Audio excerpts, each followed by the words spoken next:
Fala aí pessoal, beleza? Olha só pessoal, vou passar uma dica rapidamente aqui sobre o isolamento térmico, tá? Esse aqui é uma fita térmica, uma fita de 7, tem de 5 centímetros, tem até de 10, tá? Essa daqui de 7 ou de 5, ela é a mais ideal, tá? Para você fazer isolamento em boca de lareira, em cooktop, em fogão, né? Churrasqueira, principalmente pessoal em churrasqueira, tá? Quando você abre o furo de uma churrasqueira, essa churrasqueira onde é tipo um cooktop, hoje em dia estão usando muito, ao qual ela tem refratário, a churrasqueira onde vai carvão dentro.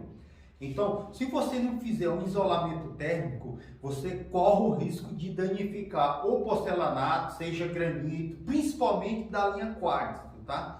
O Dexon, olha, não vai amarelar, ainda que seja Dexon, vai acontecer alguma coisa no futuro. Então, para evitar isso aí, é essencial você fazer um isolamento na boca, tá? Aonde vai a churrasqueira, cooktop, lareira, tá? Então, eu vou fazer a demonstraçãozinha aqui rapidamente, tá? Dá uma olhadinha aí no vídeo, beleza? Olha só, pessoal, vou passar aqui uma dica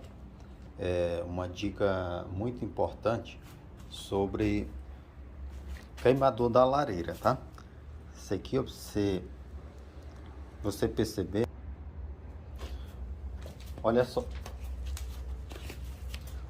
pessoal, aqui ó, eu tenho a furação, você vê ó, os cantozinhos é tudo redondo. Eu fiz a furação com uma broca de 15. Por quê? É aconselhado fazer os cantos redondos? Por conta que, como aqui aquece muito, o que acontece? Se você vir com a maquita até o final, a maquita ela deixa um cortinho no cantinho. Então isso aí é o canal para abrir fissura e dar problema no final. Então quando você aponta os 4 cantos com a broca redonda, você já tira toda a possibilidade de, se ela aquecer, ela venha abrir. Isso aqui é o que acontece muito em cubo escavado. Ó, ela encaixa perfeitamente. Mas além disso, o que é que eu vou fazer? Eu vou fazer um isolamento com a fita térmica.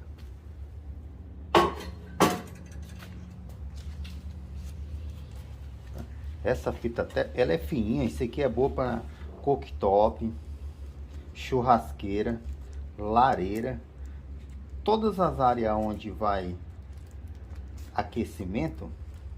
Essa aqui é bom usar. Olha só, o processo é muito simples.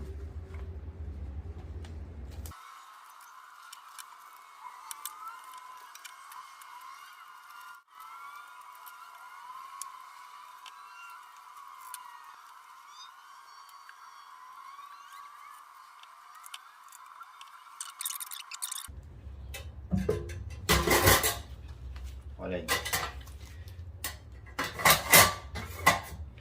Como essa lareira é etanol, ela esquenta bastante, tá? O porcelanato. Então, se você não colocar essa manta térmica por dentro, você corre o risco de trincar o porcelanato, mesmo você fazendo furo redondo nos cantos, tá? Corre isso. Com a manta térmica, você pode ficar sossegado. Você não vai correr esse risco. Só uma dica aí para vocês, beleza?